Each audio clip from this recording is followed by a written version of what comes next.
പൗരാണിക ശില്പചാതുര്യത്തിന്റെയും മതസൗഹാർദ്ദത്തിന്റെയും നേർസാക്ഷ്യമായാണ് താഴത്തങ്ങാടി ജുമാ മസ്ജിദ് അറിയപ്പെടുന്നത്. 1400 വർഷം പഴക്കമുള്ള പള്ളി പൂർണ്ണമായും തടിയിലാണ് നിർമ്മിച്ചിരിക്കുന്നത്.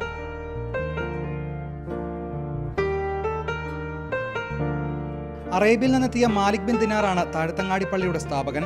കച്ചവടക്കാരായ മുസ്ലിം വിശ്വാസികൾക്കായി മസ്ജിദ് നിർമ്മിക്കാനുള്ള പൂർണ്ണ പിന്തുണയും സഹായവും ദ്രാവിഡ രാജാവായിരുന്ന വെൺപുലിയിൽ നിന്ന് ലഭിച്ചു എന്നാണ് വിശ്വാസം. നിഴൽ ഘടികാരം, ഒറ്റക്കല്ലിൽ തീർത്ത ഹൗൾ, തടിയിൽ തീർത്ത ഖുർആൻ വാക്യങ്ങൾ, കൊത്തുപണികൾ, നൂറ്റാണ്ടിന്റെ ചരിത്രം പേർന്ന കുളവും കൽപ്പടവുകളും എല്ലാം ക്ഷേത്രശില്പ മാതൃകയിലാണ് പൂർത്തീകരിച്ചിരിക്കുന്നത്. വെള്ളിയാഴ്ച ദിവസങ്ങളിൽ 1000-ലധികം വിശ്വാസികൾ പള്ളിയിൽ നോമ്പ് തുറക്കലിനെത്തും. റംസാൻ വ്രതാനുഷ്ഠാനങ്ങൾ ആരംഭിച്ചതോടെ പ്രത്യേക പ്രാർത്ഥനാ ചടങ്ങുകൾക്കും തുടക്കമായി. സ്ത്രീകളുടെ ആരാധനാലയ പ്രവേശനം സജീവ ചർച്ചയായിരിക്കെ സ്ത്രീകൾക്ക് സന്ദർശനാനുമതി നൽകി രാജ്യാന്തര ശ്രദ്ധയാകർഷിച്ച പ്രത്യേകതയും താഴത്തങ്ങാടി പള്ളിക്ക് സ്വന്തമാണ്. വിശ്വാസികൾക്ക് പുറമെ കോട്ടയത്തെത്തുന്ന വിദേശികളും സഞ്ചാരികളും ചരിത്ര ഗവേഷകരും സന്ദർശിക്കാൻ ആഗ്രഹിക്കുന്ന സ്ഥലങ്ങളിലൊന്നുകൂടിയാണ് താഴത്തങ്ങാടി പള്ളി. ക്യാമറമാൻ അരവിന്ദ് നന്ദിയാപറമ്പലിനൊപ്പം മജു ജോർജ്, റിപ്പോർട്ടർ, കോട്ടയം.